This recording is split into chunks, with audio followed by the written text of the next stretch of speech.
प्रभु राम देव भगवान अल्लाह खुदा ईश आदि नाम एक ही शक्ति के हैं। वो कैसा है, कहां है, कैसे मिलता है, किसने देखा है? ये प्रश्नवाचक चिन्ह पूर्ण रूप से हटाने के लिए अवश्य सुनिए जगत गुरु तत्वदर्शी संत रामपाल जी महाराज के अमृत वचन, सर्व पवित्र धर्मों के पवित्र शास्त्रों के आधार पर। सत साहिब दर्शकों कहते हैं, अगर किसी व्यक्ति को बुरी लत लग जाए तो उसका जीवन तो बर्बाद होता ही है, साथ ही साथ उसके परिजनों पर जो उसका प्रभाव देखने को मिलता है वो वास्तव में दयनीय और दुखमय है। कुछ ऐसी ही अनसुनी दुखद सी दास्तां रही है कीर्ति शर्मा जी की, जो पेशे से शिक्षिका हैं और मुंबई महाराष्ट्र की रहने वाली हैं। कीर्ति जी पूजा अर्चना तो कर रही थी, पर सही साधना न होने के कारण इन्हें कोई लाभ नहीं मिल रहा था। इनके घर की स्थिति बहुत खराब हो चुकी थी, जिसे सुनकर आपकी भी आंखें नम हो जाएंगी। इनके पति बुरी आदतों से इतने घिर चुके थे कि अपना सब कुछ लुटा दिया। जुए की लत ने इनका घर-बार और हर खुशी छीन ली, यहां तक कि इनके पास दूध लेने तक के लिए भी पैसे नहीं हुआ करते थे। इतनी दुखद परिस्थिति थी कि जिसे साझा करते हुए कीर्ति जी की आंखों से आंसू नहीं रुके। इन सब कठिनाइयों में कहते हैं भगवान ही एकमात्र सहारा होता है। वहीं भगवान भी कीर्ति जी के जीवन का सहारा बन गए। पूर्ण परमात्मा के स्वरूप तत्वदर्शी संत रामपाल जी महाराज जी से नाम उपदेश ग्रहण करने के बाद इनके पति की जुए की लत भी छूट गई। आर्थिक स्थिति ठीक हुई, शारीरिक लाभ मिले और सही भक्ति साधना मिली। संत जी की कृपा से इन्हें ऐसे अद्भुत लाभ मिले हैं जिनका गुणगान करते हुए आज कीर्ति जी थकती नहीं है। सुनिए कैसे इन्होंने अपने जीवन के दुखों से निजात पाई और इनके घर में खुशियों की बौछार आई। जी नमस्कार। नमस्ते। क्या नाम है जी आपका? कीर्ति शर्मा। जी कहाँ से आए हैं आप? मैं महाराष्ट्र मुंबई से हूँ और मैं टीचिंग लाइन में हूँ। संत रामपाल जी महाराज से कब जुड़े आप? संत रामपाल जी महाराज से मैं 9 फरवरी 2017 को जुड़ी हूँ। यदि आपसे कारण पूछा जाए कि आपने संत रामपाल जी महाराज से नाम दीक्षा क्यों ली तो क्या कहना चाहेंगी आप? एक्चुअली हम बहुत ही प्रॉब्लम में थे और इसके पहले प्रॉब्लम में थे, मतलब जैसे जो भी मनुष्य प्रॉब्लम में रहता है धरती पर, वो सबसे पहले और कुछ वो नहीं है, सल्यूशन नहीं है तो हम भगवान के पास जाते हैं। उसी तरह हम भी जो दुनिया में जो अभी तक चली आ रही है प्रथा, मूर्ति पूजा वगैरह है, हम वही कर रहे थे, मगर उन चीज़ों से हमें कुछ भी सल्यूशन नहीं मिला। यहाँ तक कि जितनी पूजा कर रहे थे उतना ही हम खड्डे में जा रहे थे, अगर ऐसे कहा जाए तो बहुत, मतलब हमारे पास कोई चारा ही नहीं था। और तभी ऐसा हो गया जैसे संत रामपाल जी महाराज ने ही हमें बताया है कि बेटा तू मेरी राह पे आ जाओ।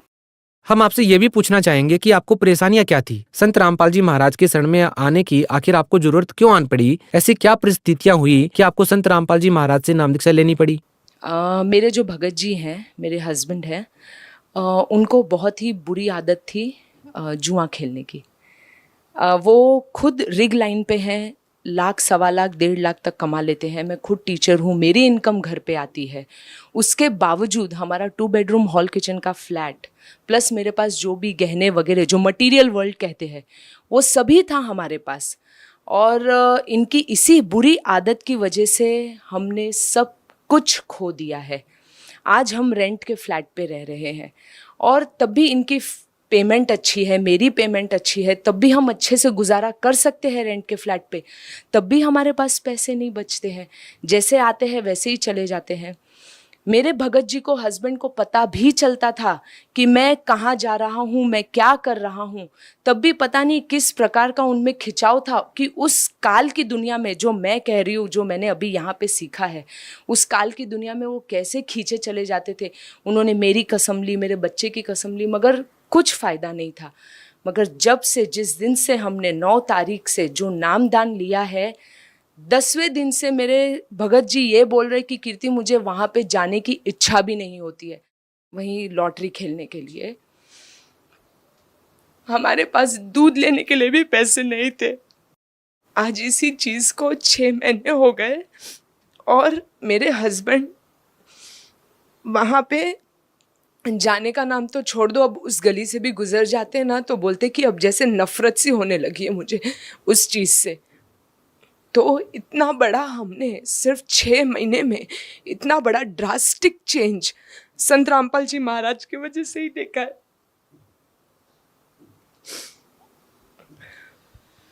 आपको लगभग 6 महीने ही संत रामपाल जी महाराज से नाम दीक्षा लिए हुए हैं, तो आपकी आर्थिक स्थिति में अब कितना बदलाव हुआ है?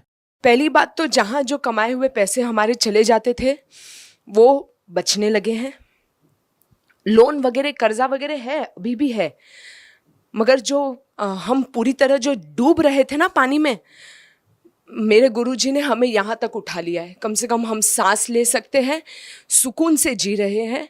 पता है कि लोगों का कर्जा भरना है, और जो प्रकार से लोग हावी होके हम पर आते थे कि भाई पैसे देना है, ये है वो है, आज वही लोग प्यार से बात कर रहे हैं। वो रुक भी रहे, उनको वो जो लोग हमें समझने की कोशिश में नहीं थे, समझना ही नहीं चाहते थे, आज वो लोग हमें समझ भी रहे हैं कि भाई ठीक है, तू टाइम ले ले, जब तेरे पास पैसा आएगा तब तू दे देना। देखिए, आपके पति को संत रामपाल जी महाराज से नाम दीक्षा लेने के बाद ये बात कैसे समझ में आ गई कि जुआ नहीं खेलना चाहिए? जो बुरी आदतें थी उनकी वो संत रामपाल जी महाराज से नाम दीक्षा लेने के बाद कैसे छूट गई? ऐसा परिवर्तन आखिर उनके जीवन में कैसे आया? देखिए, मुझे लगता क्या, मुझे विश्वास है कि he is the true God for me. क्योंकि अगर जब हम पहले भी साधना भक्ति वगैरह सब किया करते थे, मैं कृष्ण जी का जाप करती थी, वो ओम नमः शिवाय का जाप करते थे। जब हमारा घर बिका तब भी हमने बहुत जाप और मंत्र जाप ये सब किया था कि भगवान हम ऐसा ना हो कुछ कि हमको रेंट के फ्लैट वगैरह पे रहना पड़े। तब क्यों नहीं भगवान ने हमारी सुनी? तब तो हमारा सब सत्यानाश हो गया। और रामपाल जी महाराज के पास आने के बाद से इतना सुकून, मतलब जो भी कर्जा वगैरह है वो धीरे धीरे ख़त्म हो रहा है, मन को सुकून मिल रहा है। टेंशन मुसीबतें आती मगर कैसे निकल जाती है पता ही नहीं चलता है, बड़ी आसानी से हंसते खेलते। और टेंशन जैसी तो कोई चीज़ ही नहीं लग रही है अभी हमें। अब बस ऐसे ही लगता है कि हमें बस भक्ति करना है और भगवान है ऊपर करने। जब हमने उनका नाम ग्रहण किया और उसे जाप मंत्र जो भी उन्होंने दिया है संत रामपाल जी महाराज ने, उसको जब हमने जपना वगैरह शुरू किया था, तब हमने खुद एक्सपीरियंस किया कि हमारी आर्थिक स्थिति में भी लाभ हो रहा है। There are changes in our financial as well as health. देखिए, आप पढ़े लिखे हैं, एजुकेटेड पर्सन हैं। संत रामपाल जी महाराज के बारे में ये भी कहा जाता है कि वो साधारण सी वेशभूषा रखते हैं, कंठी मालाएं नहीं पहनते हैं, भगवा कपड़े नहीं पहनते हैं। एक ऐसा व्यक्ति संत कैसे हो सकता है? क्या आप उन लोगों की बातों से इत्तेफाक रखते हैं जो ये कहते हैं संत रामपाल जी महाराज तो साधारण सी वेशभूषा रखते हैं, वो संत कैसे हो सकते हैं? डेफिनेटली संत होना ज़रूरी नहीं है कि भगवा कपड़ा पहन लेना है, माला वगैरह कर ले लेनी है। संत इंसान मन से होता है, विचारों से संत होता है, दूसरों के प्रति उनकी क्या भावना है उससे संत होता है। तो इसलिए मैं नहीं मानती हूँ कि जिनकी बड़ी बड़ी दाढ़ी हो, तिलक लगा लिया है और दुनिया भर के ढोंग वगैरह कर रहे वही संत है। संत रामपाल जी महाराज ही एक में वो संत है, वही परमेश्वर है। देखिए, आप माया नगरी मुंबई में रहती हैं। क्या आप इन बातों पर विश्वास रखती हैं कि किसी संत के आशीर्वाद देने से या मंत्रों के जाप करने से इस प्रकार के लाभ हो सकते हैं? मैं पहले से ही भगवान की राह पर, मतलब पहले से ही मुझे विश्वास है कि भगवान है।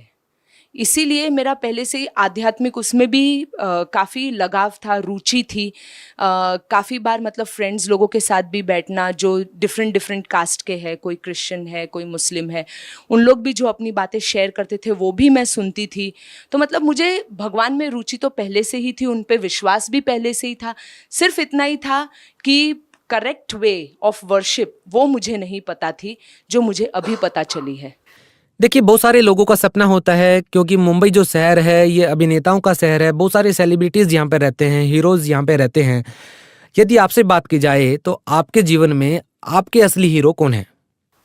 रियल हीरो अभी तो संत रामपाल जी महाराज है। और जिन अभिनेताओं की आप बात कर रहे हैं वो उनका प्रोफेशन है, वो कमाने के लिए कर रहे हैं, लोगों को एंटरटेन कर रहे हैं और उनके घर तो भरे जा रहे हैं। बाकी लोगों के दुख से उनको क्या मतलब है। मगर जो हमारे संत रामपाल जी महाराज हैं वो आए हैं दूसरों का दुख दूर करने के लिए।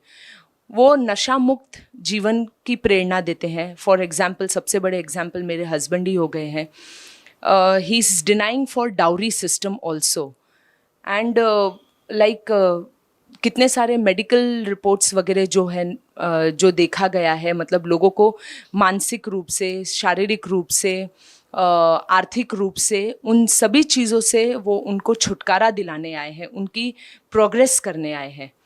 और आप रिसर्च भी कर सकते हैं। जैसे 3 घंटे की अगर लोगों ने मूवी देखी है और 3 घंटे का सत्संग सुनाइए संत रामपाल जी महाराज का, आप गारंटीड, जिन्होंने सत्संग सुना है 3 घंटे का, उनमें आप काफ़ी बदलाव देखेंगे कंपेयर टू जिन्होंने 3 घंटे की फिल्म देखी है। और जो बदलाव उनमें आएगा और उन लोगों ने अगर ग्रहण कर लिया तो वो लाइफ टाइम तक उनके लिए एक बहुत अच्छी सीख हो जाएगी और वो अपने लाइफ को काफ़ी प्रोग्रेस की ओर ले जाएंगे। बहुत बहुत धन्यवाद। सच है। दर्शकों, अभी आपने सुने संत रामपाल जी महाराज से दीक्षा प्राप्त करके सुखी हुए भक्त के अनुभव। अब देखिए जगत गुरु तत्वदर्शी संत रामपाल जी महाराज के मंगल प्रवचन। पहले तो दास ऐसी व्यवस्था करेगा, आपने इस माया की जरूरतें नहीं रहेगी। ऐसे ढंग से आपका सिंपल लिविंग स्टेटस बनाया जाएगा। और ये बेमतलब की परंपराएं हमने बना रखी है। एक बेटी ब्याहना मुश्किल हो जाता है एक व्यक्ति ने, अरे मायाधारी मस्करों ने इतनी ये बकवाद की परंपरा बना दी है, वो सब खत्म करी जाएंगी और केवल परमात्मा पर विश्वास किया जाएगा। बच्चों का भी और लड़की का विवाह एक बिल्कुल सिंपल वे से करेंगे। बेटी को हमने कैर बना लिया, इतना अच्छी और शरीफ होती है लड़की, और उसको हमने अपना दुश्मन बना लिया, गर्भ में मारने लगे सिर्फ इसलिए अपनी कुपरंपराओं के कारण कि दहेज देना पड़ेगा। हमने दहेज लेना नहीं देना बिल्कुल नहीं, केवल एक कन्या देनी होगी, रोटी भी आश्रम में खुआवाएंगे उन्हें, और ले जा भाई बेटी ब्याह दी, बस अपना कमाओ और तुम्हारे घर पर खाओगी।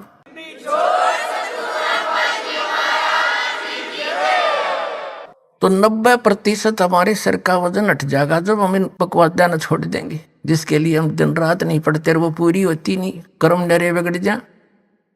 परमात्मा साथ होगा, आपको आवश्यक वस्तु ऐसे देगा आप सोच भी नहीं सकते। परमात्मा क्या नहीं कर सकता। आपको अभी तक भगवान की महिमा सुनी है, आपने बरती नहीं है। यहाँ आप उस परमात्मा के गुणों को प्रयोग करा करोगे और दांता तला उंगली दबाओगे, भगवान सचमुच आज भी ऐसा कर रहा है। क्या भगवान के गुण बदल जाते हैं? हमें उससे मिलने का जो राहत की विधि है वो नहीं प्राप्त हुई, जिस कारण से हम नास्तिक होते जा रहे हैं, साधना भी करते हैं, दुख नो का नो, फिर क्या फायदा उस भक्ति का। तो इस प्रकार जो अब दास आपको ज्ञान सुना रहा है, ये ज्ञान एक ऐसा समझ लो जैसे रेग मार लगा जा रहा है, रेग मार के और उस पुराने पेंट को उतार के पेंटर और फिर ओरिजिनल पेंट करा करे। तो दास आपके अंदर जो जमा है वो अज्ञान, उसको हटाने के लिए रह कर ये प्रमाण सुनाए दिखाए जा रहे, ताकि आप परिचित हो जाओ, लाल परखण योग्य हो जाओ। जब आपको परख आ जाएगी कि ये लाल है, ये भगवान है और ये साधना है, फिर दास आपको उस परमात्मा की वो अमरवाणी सुनाया करेगा, जिसको सुन सुनकर आपकी आंखों से आंसू टपका करेंगे। परमात्मा कहते हैं आत्म और परमात्मा एक के नूर जहूर, और बीच में झाई कर्म की ताते कहिए दूर। फिर क्या बताते हैं कि जैसे सूरज के आगे बदरा, ऐसे कर्म छयारे, और प्रेम की पवन करे चित मंजन, फिर जल के तेज नयारे। जैसे आत्मा और परमात्मा के बीच में ऐसे हमारे पाप कर्मों के बादल छाए हैं। जैसे बादल छाए हों और सूर्य दिन के 12 बजे हों और सूर्य दिखाई नहीं दे रहा, कहते हैं फिर हवा चलती है तेज, बादलों को फेंक देती है इधर उधर, और फिर सूर्य साफ दिखाई देता है। तो यहाँ बताते हैं कि जैसे सूरज के आगे बदरा, ऐसे कर्म छयारे, और प्रेम की पवन फिर करे चित मंजन जल के तेज नयारे। फिर दिखा भगवान न्यू का न्यू तुम्हारी अंतःकरण में मलिनता घनी आगी पाप कर्मों की।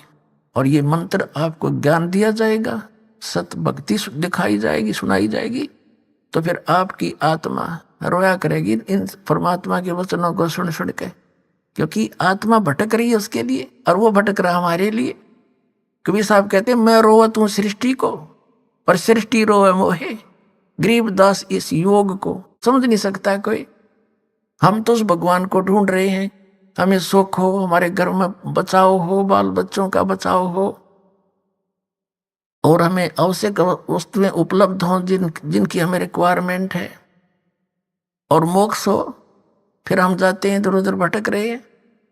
तो जिनके पास कख नहीं वहां हम सेट होकर बैठ गए और दास इतने दिन तक शोर मचा रहा है, तुम गलत जा रहे हो, तुम्हारा जीवन नाश हो रहा है।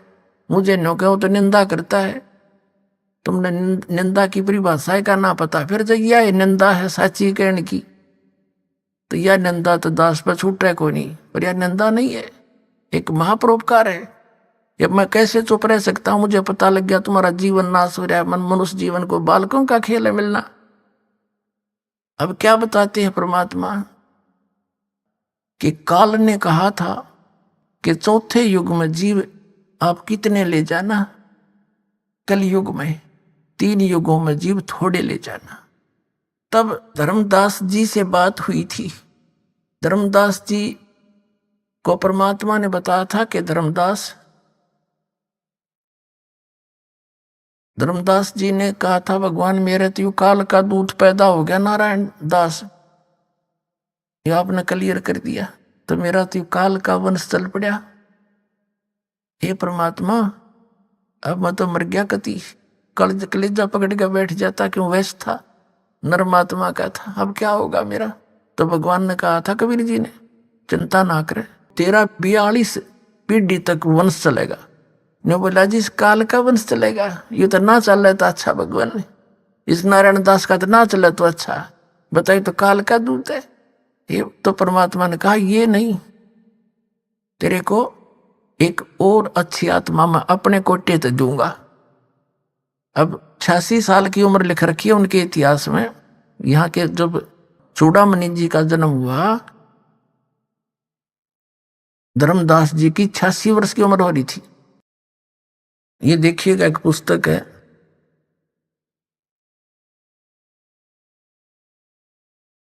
आशीर्वाद शताब्दी ग्रंथ।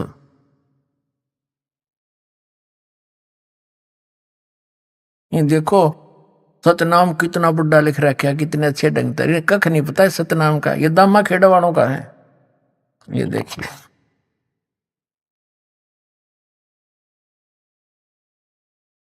ये देखिएगा, ये है ग्रंथ परिचय। ग्रंथ का नाम आशीर्वाद शताब्दी ग्रंथ। संरक्षक है पंत श्री हजूर प्रकाश मुनि नाम साहिब, जो वर्तमान में आचार्य कबीर पंथ दामा खेड़ा जिला रायपुर छत्तीसगढ़। प्रकाशक है श्री सतगुरु कबीर धर्मदास साहेब वंशावली, प्रतिनिधि सभा कबीर धर्मनगर दामा खेड़ा रायपुर छत्तीसगढ़। सौजन्य से अपने गुरुदेव पूजनीय महंत श्री पुरुषोत्तम दास जी साहेब, दादा श्री किशन लाल जी, दादी श्रीमती रूपा देवी आदि आदि। लेख किसका है? पंत श्री गंध मुनि नाम साहेब, डॉक्टर पार्शनाथ श्री महेंद्र सिंह वर्मा। प्रवचन है पंत श्री प्रकाश मुनि साहेब। ये सारा कुछ इनका लिख रखा है। मुद्रक है विजय लक्ष्मी ऑफसेट नागपुर दूरभाष, इतने इतने। और ये है वर्तमान में दामा खेड़ा के अंदर प्रकाश मुनि नाम के कबीर धर्मनगर दामा खेड़ा शताब्दी वर्ष पर शुभकामनाएं। ये श्री प्रकाश मुनि जी महाराज हैं। ये सन 2004 में इन्होंने कोई ये छापे हैं। अब इसमें क्या लिखा है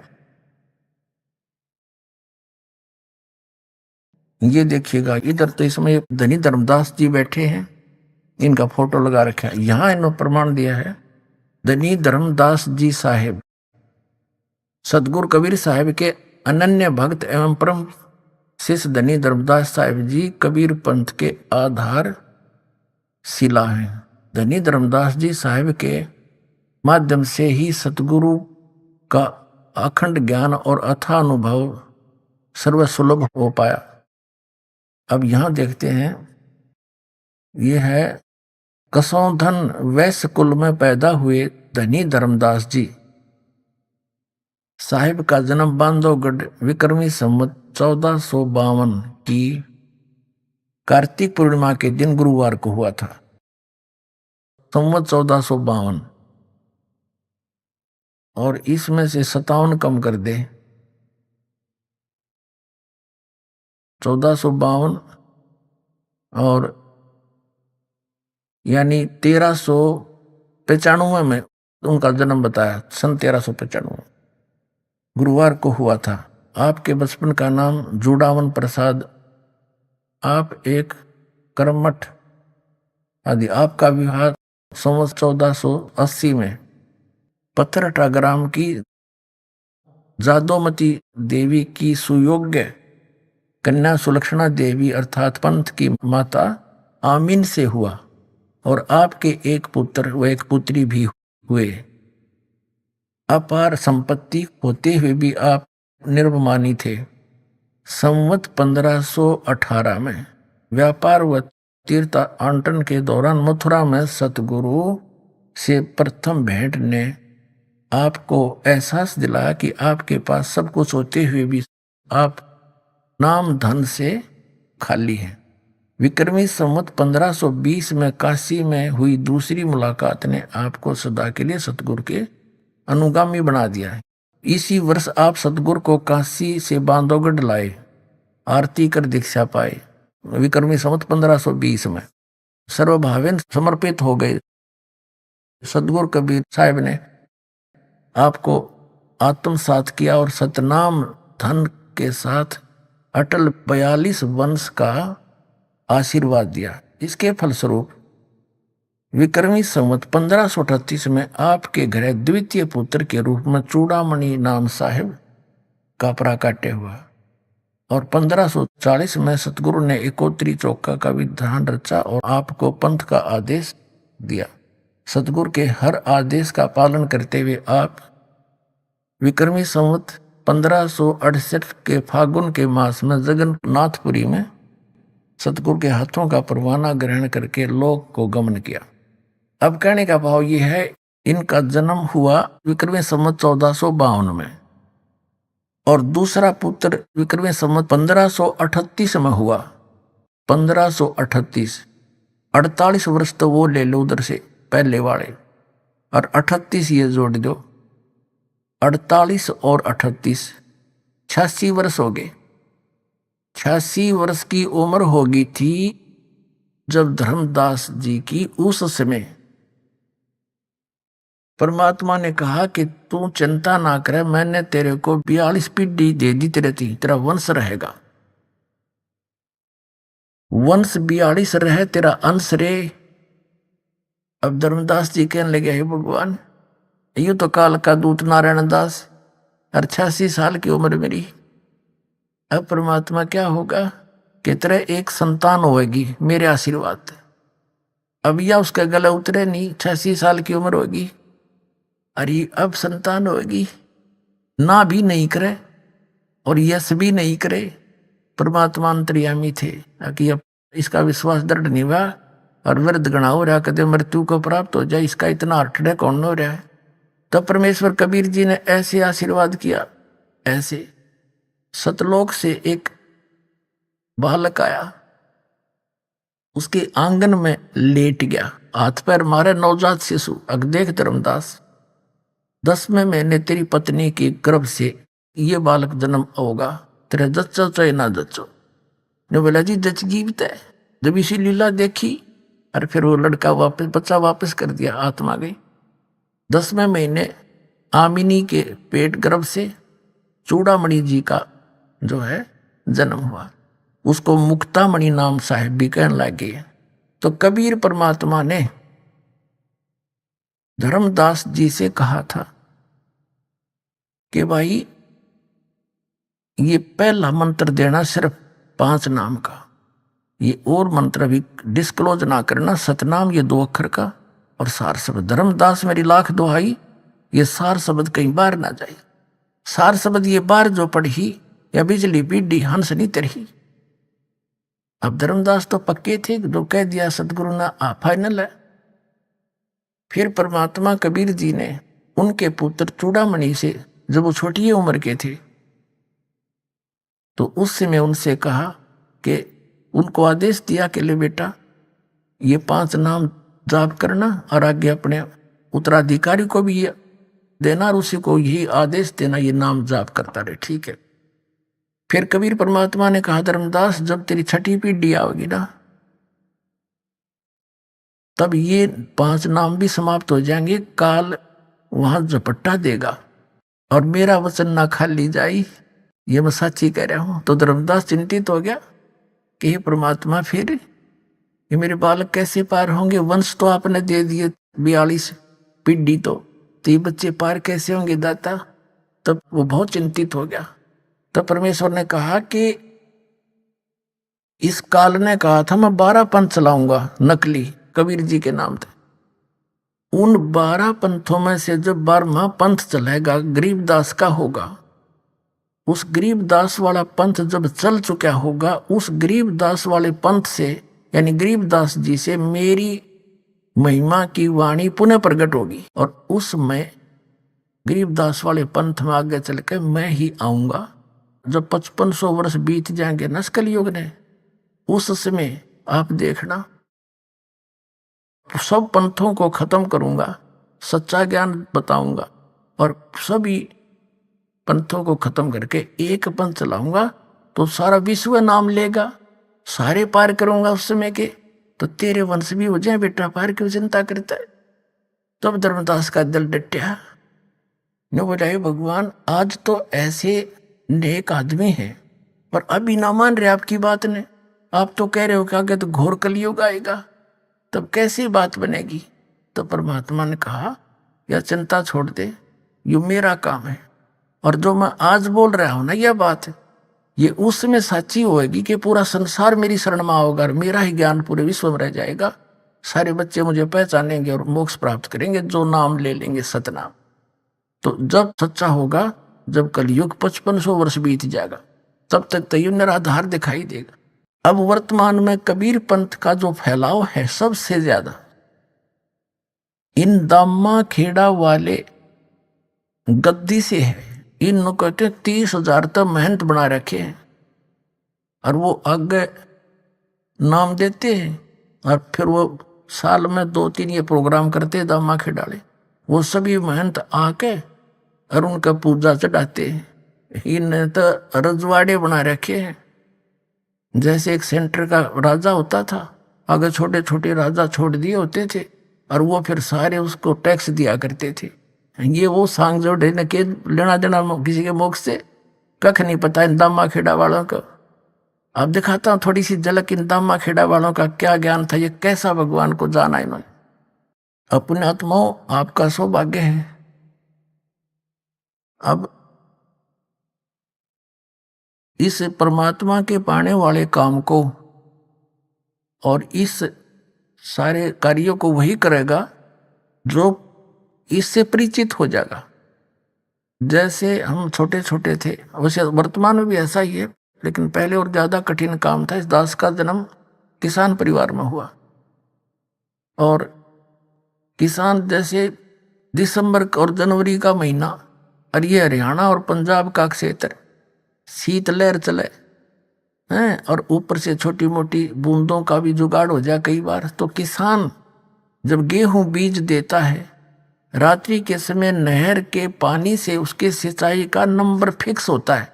इतने बज के इतने मिनट पे आपको जल मिलेगा सिंचाई के लिए, और उस स्थान से आपने लेना पड़ेगा, वहां से काटना पड़ेगा, फिर अपने खेत में ले जाना पड़ेगा। तो वो सीमित समय होता है, घंटा आधा घंटे का। अगर उस समय किसान अपने मौके पर नहीं पहुंचा तो उसका सिंचाई हो नहीं खेत में, और उसके बालक भूखे मरे, फसल हो नहीं सकती। तो वो जिस समय हम रजाइयों में बढ़कर चारों तरफ से दाब के कमरे के अंदर सो रहे होते हैं। वो किसान क्योंकि वो परिचित है, यदि आज मैंने थोड़ा सा आलस कर दिया और सिंचाई नहीं की अपनी फसल की, मेरे बालक भूखे मर जाएंगे और मैं निर्धन हो जाऊंगा। तो वो परिचित है उस प्रोसेस से, वो तुरंत उठकर चल देता है, चाहे नमूनिया हो और चाहे कोई सांप काटे, कुछ भी हो, वो उस काम न करके छोड़ेगा और सफल हो जाता है। और वहां जाके कंबल को भी उतार के रख देता है, जब पानी में बढ़ के कस्सी से मिट्टी डालता अपने खेतों में पानी लगाने के लिए। तो पुण्यात्माओं, वो व्यक्ति इस काम को करेगा। इस यहाँ इतनी दूरदर्शी आ रही है पुण्यात्मा, कहाँ कहाँ से 2-2 हजार किलोमीटर से चल कर आगे, तो वही आएंगे यहाँ पर जो इसको समझ जाएंगे कि ये काम तो करना पड़ेगा, ना तो बिजली गिरगी, ये जीवन फिर मिला नहीं मनुष्य का, ये अवसर मिला नहीं, ऐसा संत नहीं मिला जो दास परमात्मा ने बना के भेज दिया, और यू ज्ञान मिला नहीं।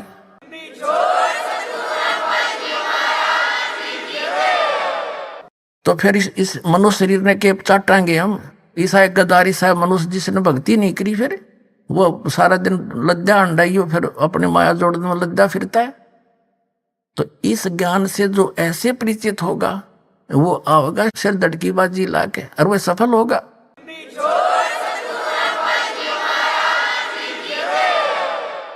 अब ये कितना बढ़िया मौसम, ना घनी सर्दी ना गर्मी, और इसका थोड़ा सा लाभ उठाएंगे अब हम।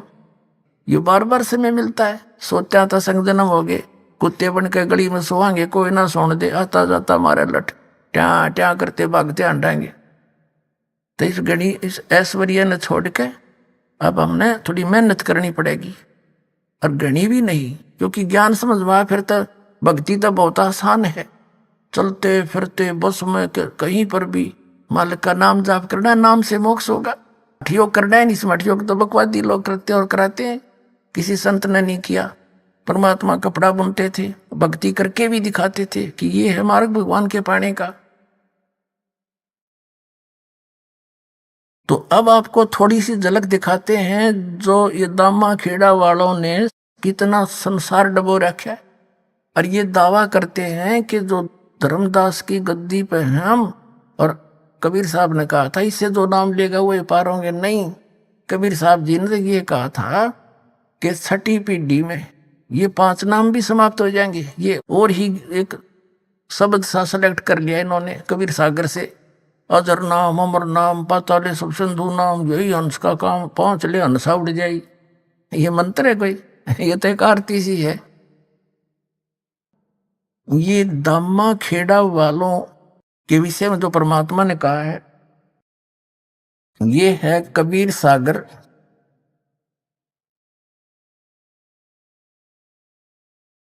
कबीर सागर संपूर्ण 11 भाग, खेमरा श्री कृष्णदास प्रकाशन बंबई से। ये प्रथम खंड कबीरपंथी भारत पथिक स्वामी युगलानंद बिहारी द्वारा परिष्कृत, मुद्रक के प्रकाशक हैं खेमरा श्री कृष्णदास, अध्यक्ष श्री वेंकटेश्वर प्रेस, खेमरा श्री कृष्णदास मार्ग मुंबई से। ये इधर का ये सारा कुछ यहाँ लिखा हुआ है। इसमें अनुराग सागर नामक एक अध्याय है, अनुराग सागर, और इसके पृष्ठ नंबर 138 पे भविष्य कथन अलग व्यवहार है। जस कुछ आगे हुए भाई, सो चरित्र तोहे कहूं बुझाई। कबीर साहब कह रहे हैं धर्मदास जी को कि जब लो तुम रहो तन माही, तो लो काल प्रगटे नहीं। जब तक तू रहेगा ना इसमें, तो तब तक तो काल तेरे पंथ में कोई झटका नहीं दे पाओगा। देखिए, अर्गहो किनार ध्यान बकलाए, जब तन तजो काल तब आए। छेकई तोर वंश को आई, और काल धोख सो वंश रिझाई। फिर तेरे यू काल आओगा, तेरे वंश को छेकेगा, उसमें छेद कर देगा, और उस धोखे में तेरे वंश गणेरा जी रहेंगे, तेरे वंशाले। आगे देखो, वंश तुम्हारा अनुभव कथ रखही, नाद पुत्र की निंदा भखही। सोई पीढ़ी है हंस कड़ियारा ताको हुए बहुत अंकारा। जो तेरी पीढ़ी के होंगे उनमें अभिमान घना हो जाएगा। स्वार्थ आए चिन्ह न पावे, अनंत जीवन के भटकावे। और जीवों को भटकाओगे अपने स्वार्थ के कारण, सच्चाई को नहीं ग्रहण करेंगे। ताते तो ये कहूं समझाई, अपने वंश देव चिताई। नाद पुत्र जो प्रगट हुई, ताको मिले प्रेम से सोई। कमाल पुत्र जो मृतक जिवाया, ताके घट में दूध समाया। अब कबीर साहब ने बताया है कि जैसे मैंने एक कमाल नाम के लड़के को जीवित किया था और वो एंडी पा गया, फिर बाद में अपने आप ला गया नारा सांग जोड़ के, तो इसी तरह तेरे वंश वाले भी अभिमानी हो जाएंगे। अब ये 139 पृष्ठ पर देख रहे हम कि पिता जान तीन अंग ही ना, और तब हम थाप तो है कह दीना। फिर ताते धर्म मानो सिखाई, नाम थाप सौंपो भाई। नाद पुत्र कह सौंपो सोई, पंथ उजागर जासो होई। नाद पुत्र यानी जो एक तो नाद का पुत्र होता है वचन का, एक बिंद का होता है। बिंद का वो होता है जो माता पिता से वंशज होते हैं उनके बच्चे, और एक नाद कहो चाहे वचन कहो, नाद का होता वचन से। जैसे आप जी हमारे बच्चे और बच्ची हो गए, बेटा बेटी, हम इस दास के वचन के बच्चे हो और शरीर के बच्चे अलग हैं। तो इसी प्रकार धर्मदास जी के जो बिंद के हैं वो तो है ये महंतर दामा खिड़ा वाले, और वचन के हैं उनसे हटकर, क्योंकि गरीबदास जी कबीर साहब का वचन का पुत्र था। फिर उनसे ही आगे चलते हुए हमारा जन्म हुआ, उसी पंथ में जन्म हुआ, माँ से जन्म अलग से हुआ, तो वो हैं नाद के। और यहाँ कबीर साहब कहते हैं इन बिंद वाला ने तो बैठाया सदा, ये नाद वालों से मेरा पंथ उजागर होया। अनुराग सागर 139 पृष्ठ पर हम पढ़ रहे हैं कबीर सागर का। ताते धर्मनी मानो सिखाई, नाम थाप सौंपो भाई। ये नाम है नापनी। नाद पुत्र के सौंपो सोई, पंथ उजागरता से होई। और वंश कर है अहंकार बहुता, तेरे वंश वाले तो बहुत में अहंकार करेंगे। हम हैं धर्मदास कुलपुता, हम तो धर्मदास के कुलपुत्र हैं। और जहां हंगता हम नाही, जहां विमान है वह मैं नहीं। और धर्म नहीं देखो परख मन माही, जहां हंगता काल स्वरूपा, जहां विमान है वह काल है। नहीं पावे सतलोक अनूपा, धर्मदास तौतर है वंशा, यही बात को मेटो संसा। नाम भक्ति जो दृढ़ कर धर ही, सुनो धर्मनी वो कैसे नीतर ही। रहनी रहे तो सब है उबारों, और वचन गह तो तेरे 42 तारों। और वचन गह सो वंश हमारा, बिना वचन नहीं उतरे पारा। चाहे तेरा बेटा हो चाहे तेरे वंश के हो, जिन्होंने हमारे सतनाम का को नहीं ग्रहण किया वो पार नहीं हो सकते। आगे देखना यहाँ क्या बताया है अनुराग सागर की 140 पृष्ठ पर।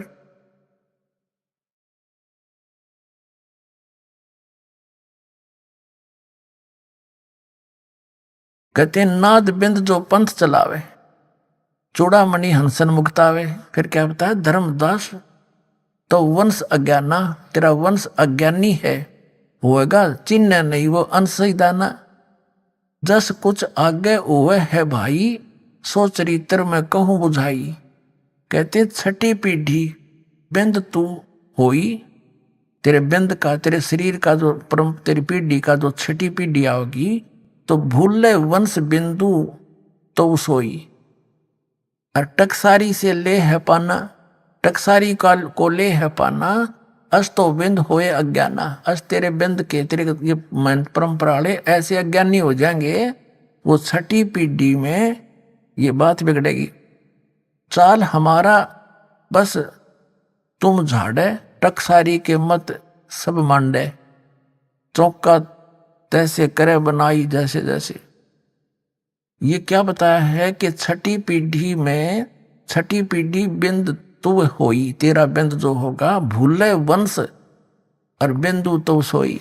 टकसारी को ले है पाना, अस्तो बिंद होया ज्ञाना, वो टकसारी वाला नाम ले लेगा और ये असली नाम छोड़ देगा। अपने आत्माओं, धर्मदास जी इस बात से चिंतित हो गया कि तो बात बिगड़ेगी। और दिखाता हूं आपको,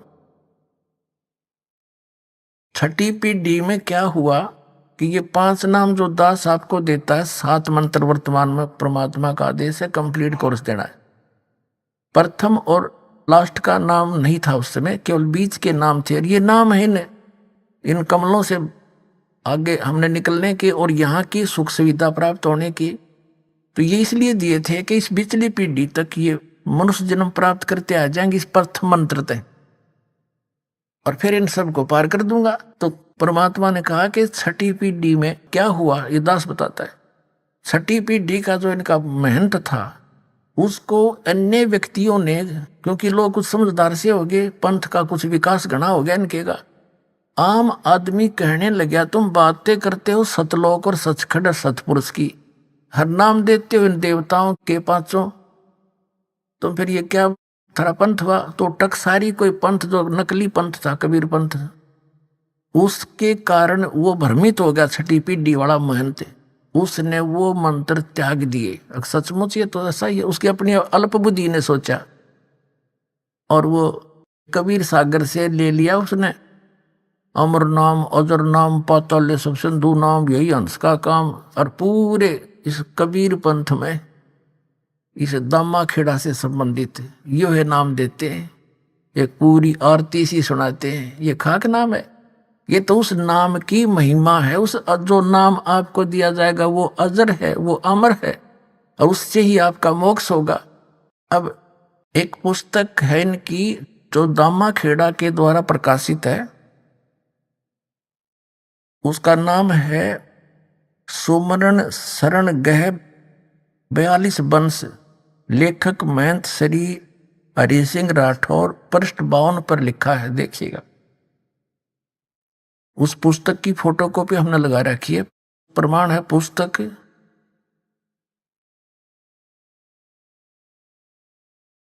सुमरण शरण गह 42 वंश, लेखक महंत श्री हरि सिंह राठौर, पृष्ठ 52 की ये फोटोकॉपी है। और ये आप पहले लिख रहे हैं दामा खेड़ाले इस सारी वाणी को। और देखिए वाणी, सुन धर्मनी जो वंश नसाई, जिनकी कथा कहूं समझाई, ये 93 नंबर तो 2 है। काल चपेटा देवे आई, मम सिर नहीं दोष कुछ बाई, ये 94 नंबर साखी है। और शपथ यानी 7वां और 11वां और 13 यानी 13वां अंसा, शपथ 11, 13 अंसा और 17 ये 4 वंशा। इनको काल छलेगा भाई, मिथ्या वचन ना हमरा जाई, कबीर साहब कह रहे हैं। जब जब वंश हानि हो जाई, शाखा वंश करे गुरुआई, 10,000 शाखा हुई, पुरुष अंश वो ही कहलाई। वंश भेद यही है सारा, मूड जीव पावा नहीं पारा, और भटकत फिरे हैं दौरा ही दौरा, वंश 42 गए कई ठोरा। अब सब अपनी बुद्धि के भाई, और अंश वंश सब तेरे जावन साई। इना आप पे लिख रखा, अपनी एक पुस्तक बना रखी है इन्होंने जो दामा खेड़ा से मिलती है, उसके इस पृष्ठ पे ऐसा लिखा। अच्छा, आगे फिर क्या बताया है। एक पुस्तक है इनकी, पुस्तक धनी धर्मदास जीवन दर्शन, देखिए इस पुस्तक की फोटोकॉपी है ये। 14वीं महंत गद्दी का परिचय, पुस्तक धनी धर्मदास जीवन दर्शन एवं वंश परिचय, पृष्ठ 49 पर लिखा है कि 13वें महंत दया नाम के बाद कबीर पंथ में उथल पुथल मची, काल का चक्कर चलने लगा, क्योंकि इस परंपरा में कोई पुत्र नहीं था। तब तक व्यवस्था बनाए रखने के लिए महंत काशीदास जी को चादर दिया गया। कुछ समय पश्चात काशीदास ने स्वयं को कबीर पंथ का आचार्य घोषित कर दिया तथा खरसिया में अलग गद्दी की स्थापना कर दी। यह देख तीनों माताएं रोने लगी कि काल का चक्कर चलने लगा। बाद में कबीर पंथ के हित में 2.5 वर्ष के बालक चतुर्बुद्ध साहेब को बड़ी माता साहिब ने गद्दी सौंप दी, जो गर्दमनी नाम साहिब के नाम से प्रसिद्ध हुए। अब सुन लेना, इनके सारे इतिहास दिखा दूंगा आपके सामने के सांग था यो। अभी आपने सुने संत रामपाल जी महाराज के मंगल प्रवचन। आइए अब सुनते हैं संत रामपाल जी महाराज से नाम दीक्षा लेकर सतभक्ति करके अद्भुत लाभ प्राप्त करने वाले अनुयायी के विचार। आज आपको गोपाल दास जी का अनुभव सुनाते हैं। गोपाल दास जी 10 साल तक पूर्ण परमात्मा की खोज में लगे रहे, लेकिन इन्हें कोई रास्ता नजर नहीं आया। गोपाल दास जी गुरु बनाना चाहते थे, लेकिन इन्होंने किसी को भी अपना गुरु नहीं बनाया, क्योंकि इनके सवालों का जवाब कोई भी संत महात्मा नहीं दे पा रहा था। गोपाल दास जी की परमात्मा की खोज तब खत्म हुई जब इन्हें संत रामपाल जी महाराज के एक शिष्य से भक्ति सौदागर का संदेश नामक पुस्तक मिली, जिसे पढ़ते ही गोपाल दास जी की दुनिया ही बदल गई। जिस परमात्मा की खोज गोपाल दास जी सालों कर रहे थे, उनकी वो खोज 1 मार्च 2009 को पूरी हुई, जब इन्होंने संत रामपाल जी महाराज से नाम दीक्षा ली। संत रामपाल जी महाराज से नाम दीक्षा लेने के बाद गोपाल दास जी को अद्वितीय लाभ मिले। आइए अब सुनते हैं गोपाल जी की कहानी, उनकी अपनी जुबानी। नमस्कार सर। नमस्कार। सर क्या नाम है आपका? मेरा नाम गोपाल दास। सर कहाँ के रहने वाले हैं आप? मैं उत्तराखंड नेपाल बॉर्डर। सर संत रामपाल जी महाराज से नाम दीक्षा आपने कब ली? 1 मार्च 2009 को लिया था। सर संत रामपाल जी महाराज से नाम दीक्षा लेने से पहले आप क्या भक्ति साधनाएं करते थे? सन 2000 से मुझे लगन लगी थी। याद है मुझे वो बम्बई में जब मैं सुनता था अडगड़ानंद स्वामी जी का, आसाराम जी का, तब से मुझे लगन लगी थी कि अब मैं पता करूंगा। इतनी लगन लग गई मेरी, अरे बाबरे बाबरे। मैं जितने भी संत दिल्ली बम्बई जहाँ हो, उनको वहाँ जाके अटेंड करता था सत्संग सुनने के लिए, सिर्फ ओनली ड्यूटी में एब्सेंट करके 15-15 दिन। जैसे सतपाल जी महाराज का गुड़गांव में हो गया, 1 हफ्ता ड्यूटी में नहीं गया मैं। जैसे आसाराम जी का बम्बई में हो गया, मैं बम्बई जी में जाके अटेंड करता था। कृष्ण मिर्दुल जी बिंद्रावन के, उनको सत्संग सुनने के लिए मैं ड्यूटी एब्सेंट करके वहाँ जाता था। मैं पूजा भी करता था राम की। बोला मुझे उस परमात्मा से मिला जो सबसे सर्वशक्तिमान है, ये भक्ति करता था मैं। भक्ति यही करता था, मेरे 24 घंटा मेरा ये मुंह से वचन आता था। उस सबसे बड़ा भगवान कौन है, इसमें मैं रह गया। इसलिए 10 साल तक गुरु धारण नहीं किया। मेरे दोस्तों ने सबने किया, मैंने नहीं किया। सर आपने बताया कि आप सबसे बड़े भगवान की खोज में थे। उसके लिए आप सभी संतों के पास गए, सुधांशु जी के पास गए, आसाराम जी के पास गए। किसी ने राम को बड़ा बताया, किसी ने दुर्गा माता को, किसी ने श्री कृष्ण जी को बड़ा बताया। तो सर आपकी ये खोज पूरी हुई, आपको सबसे बड़ा भगवान मिला। जैसे मुझे 2009 में वो बुक मिली, भक्ति सौदागर बुक मिली 2009, 1 फरवरी कालिका मंदिर ओखला में भगत जी ने मेरे हाथ में बुक पकड़ाई। बुक पकड़े जैसे मैंने वो बुक देखा, अरे तेरी तेरी तेरी 8-10 पेज क्या पढ़ा था मैंने। रात को फोन किया उसको, हे भगवान, भगवान तो ये है भाई, मिल गया मुझे। अब पता चला ये तो इतने बड़े भगवान। उसको मैंने फोन किया रात को, मुझे ले चलना है वहाँ आश्रम ले, तो अब पहला गुरु धारण करूँगा। इसी चक्कर में मैं था। अब मुझे पता चला कि सबसे बड़ा सर्वशक्तिमान भगवान कौन है। उन्होंने बोला अच्छा अभी सो जाओ, मैं तुम्हें कार में मेरे ले जाऊँगा, नाम दिलाऊँगा। फिर उन्होंने मुझे 1 मार्च को अपनी कार में संत रामपाल जी के आश्रम में वहाँ ले गए और उनसे नाम दीक्षा मुझे दिला दी। सर आपने बताया कि आपने सभी संतों के 10 साल तक सत्संग सुने, लेकिन किसी को अपना गुरु नहीं बनाया, क्योंकि आप एक खोज में थे कि मेरे को सबसे बड़ा भगवान मिले। और संत रामपाल जी महाराज की शरण में आने के बाद आपकी वो खोज पूरी हुई। तो संत रामपाल जी महाराज से नाम दीक्षा लेने के बाद क्या आपको कोई लाभ भी मिले? जैसे मैंने नाम लिया वहाँ से 1 मार्च को, उस दिन से मैं 4 महीने फर्स्ट नाम जो दिया गुरुजी ने, जो मेरे मैं याद है मुझे, जो मेरे फंसे हुए पैसे पीएफ में 3-3 जगह पैसे लटक गए। अरे अचानक नहीं देने वाले, बैंकों में पैसे आने लगे मेरे। मैं तो हैरान रह गया, इतने चंगा हो गया, इतना खुश हो गया मैं। अरे इतनी आनंद क्यों है मेरे को अंदर से। चारों तरफ से पैसे 3-3 जगह से बैंकों में पैसे आ रहे मेरे, जो कभी नहीं देने वाले थे वो भेज रहे हैं। और 3 जगह पीएफ का पैसा आ गया, जो कभी ठेकेदारी में पीएफ देते ही नहीं है। हे भगवान, ये अक्षर में 4 महीने भी नहीं हुए थे, वो गिना रहा हूँ मैं आपको। अब उसके बाद का आगे का मैं गिनाऊँ, ओहो। फिर मैं गाँव गया नाम लेने के बाद। गांव से पूरी परिवार बीमार थी, दमाद थी वहाँ परिवार को, मिसेज दमाग थी, बच्चा तो फेंट हो रहा था वहाँ पूरी तरह। खा रहा था, नीचे से जा रही थी, पूरा बेहोश पड़ता था बच्चा। जैसे उनको यहाँ लाया, सोने के लिए बिस्तर नहीं था, परिवार साथ में कहाँ रहे, एक रिश्तेदार के घर रहा। वो बोला भाई कपड़ा तो नहीं होंगे। मैं बोला भाई मेरे पास 1000 रुपये, 800 रुपये का मैंने एक रसे गद्दा खरीदा, 200 बच गए भाई मेरे पास। याद है मुझे वो दिन लाजपत नगर नौकरी लग गई, मेरी मालिक ने पता नहीं नौकरी लगा दिया, ऐसी नौकरी लगा दी। अब वहाँ से शुरू हुआ, नाम भी मिला, नौकरी भी लग गई, रोटी नहीं मिल रही थी, किराए में मकान लिया, किराए में रहता था। फिर अभी में शुरू हो गया किराए में रहना, नौकरी में तरक्की हुई। मैंने 20 साल बम्बई में नौकरी करी, 20 साल की कमाई मैंने भाई को भेजता रहा। उसने ज़मीन गांव में ले ली, मैं गया नहीं गांव में, ले लिया है क्या जाना है। उसने अपने नाम पे ज़मीन कर दी, मेरी भी उसी के नाम पे थी पूरी ज़मीन। फिर मैंने भाई को बोला मेरे नाम पे आप कर दे भाई ज़मीन, और उसने नाम पे ज़मीन नहीं किया मेरे नाम पे। फिर मैं बच्चों को लेके दिल्ली आ गया। फिर मैं गुरुजी से अर्ज किया ज़मीन हड़पने की, 13 साल बाद गुरुजी से अर्ज किया। गुरुजी ने बोला बेटा तेरी ज़मीन मिलेगी, झगड़ा मत करना। और जैसे गुरुजी ने ऐसा आशीर्वाद दिया मुझे 2013 में, और जैसे बरवाला से सत्संग सुन के मैं घर में आया, दिल्ली में किराए में रहता था, और किराए में रहने के बाद 5वें दिन उसने गांव से पूरा कोर्ट का डॉक्यूमेंट पेपर भेज के, वहाँ का सब भेज के यहाँ आदमी को भेजा, और चल भाई तेरी ज़मीन तेरे नाम पे करता हूँ करके वो आदमी लेके मेरे को ढूंढ रहा है कि एड्रेस ढूंढ रहा है। किराए के मकान में रहता था मैं, ऊपर मकान वाले बोलता है कौन आया है देख। जैसे मैंने देखा वो तो गांव का आदमी है, घर में आया, पूरा डॉक्यूमेंट टेबल में रख दिया, बोला ये देखो पहले तुम्हारी ज़मीन जो थी वो तुम्हारे नाम पे करने वाले है, अब चलो भर के। जैसे वहाँ से भी फ़ोन आ गया उसका भाई का, बोला आजा तुम्हारी ज़मीन तुम्हारे नाम पे करता हूँ। ये हम अनहोनी हो गए, घर में बाल बच्चे बीवी बड़ा खुश हो गई।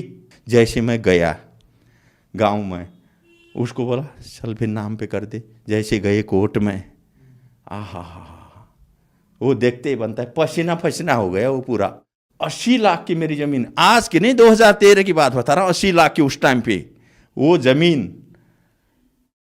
अरे 1 लाख तो मांग लेता, 2 लाख 5 लाख तो मांग लेता। पसीना पसीना हो गया कोर्ट में जब नाम में डाल रहा था, हालत खराब होगी उसकी, लेकिन बोल नहीं पा रहा है। मेरे मालिक की कृपा है भगवान, याद है मुझे वो बात। तब से मैं अब इतना विश्वास करता हूँ, इतना विश्वास करता हूँ कि बस तब से मैं लगा हूँ पूरी तरह मालिक के शरणों में लगा हुआ हूँ। रामपाल जी की कृपा से ये सब बोलने के बाद 5वें दिन ये काम हुआ जो 13 वर्ष से नहीं हो रहा था ये काम।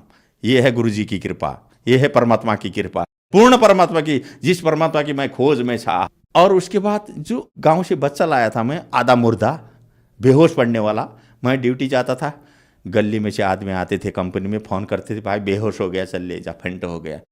2-4 आदमी लग के हॉस्पिटल ले जाते थे। हमेशा की बात, कंपनी वालों ने भी देखा ये बात, फेंट हो जाता था पूरा तरह बेहोश, जो खाया यहाँ से निकलता था बिल्कुल गिरा बेहोश हो, आँख सफ़ेद, घर में रो पड़ते थे सब, बीबी बच्चे अगल बगल वाले, सफ़ेद आँख हो गई, अरे होश नहीं आ रही है, ये कंडीशन था। 1 साल कलावती हॉस्पिटल में रहा वही बच्चा। फिर मैं गुरुजी के पास ले गया और नाम दीक्षा दिलाया उस बच्चे को भी। रामपाल जी गुरुजी मेरे भगवान ने आशीर्वाद दिया, याद है मुझे, ऐसे ले गया आशीर्वाद दिया वो बच्चे को। उस दिन से वहीं पर बीमार कहाँ रह गई पता नहीं, तब से आज देखो 1st डिवीजन में पढ़ रहा है, हेल्थी है।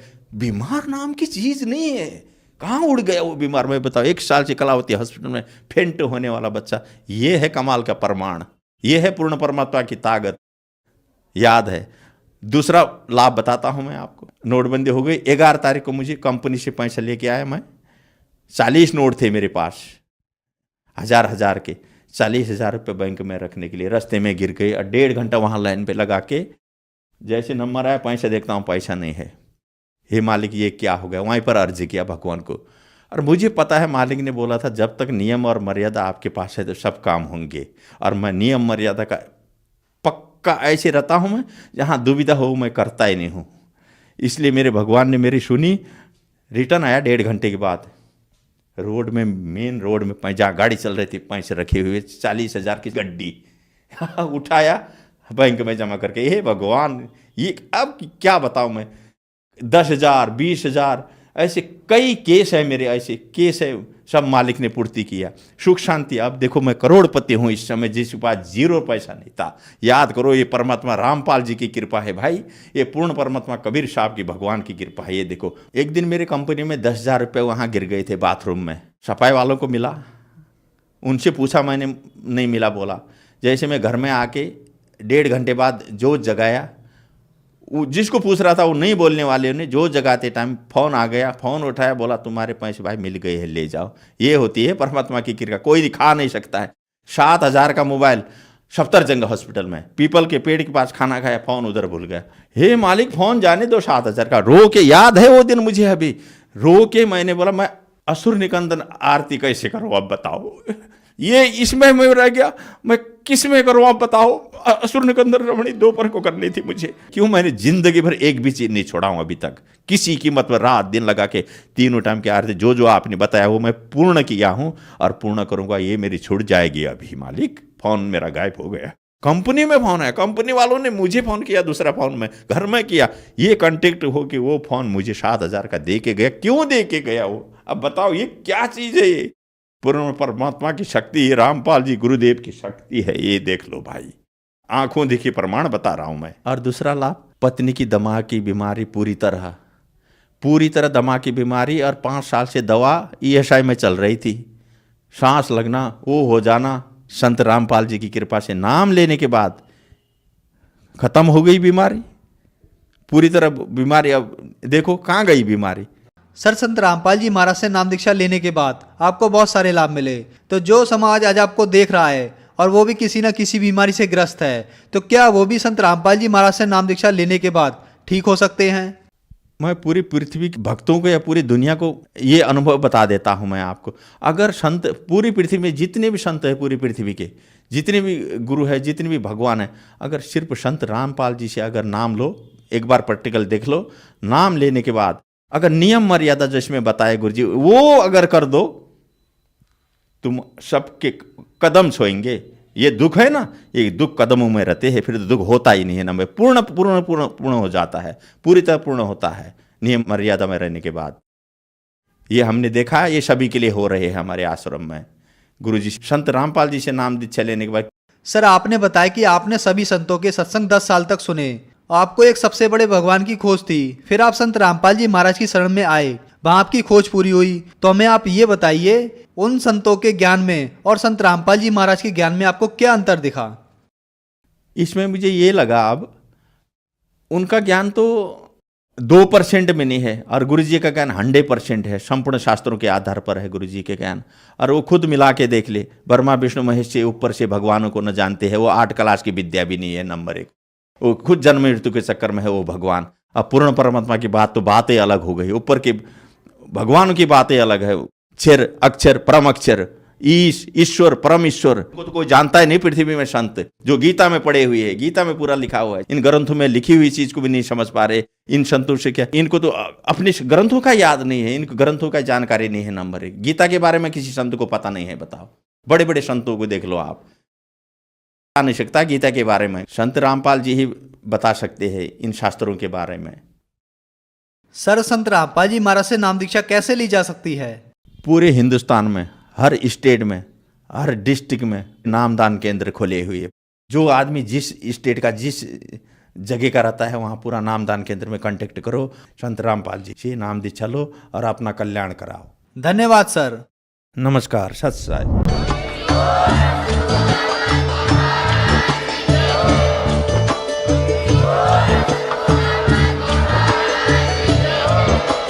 आप सुन रहे थे जगत गुरु तत्वदर्शी संत रामपाल जी महाराज जी के मंगल प्रवचन। अधिक जानकारी के लिए विजिट कीजिए हमारी वेबसाइट www.jagatgururampalji.org। संत रामपाल जी महाराज जी के शुभ आशीर्वाद से पूरे विश्व भर में 500 से भी ज्यादा नाम दीक्षा केंद्र हैं, जिन पर संत रामपाल जी महाराज जी द्वारा ऑनलाइन निशुल्क नाम दीक्षा दी जा रही है। अपने नजदीकी नाम दीक्षा केंद्र का पता करने के लिए संपर्क करें 8222880541।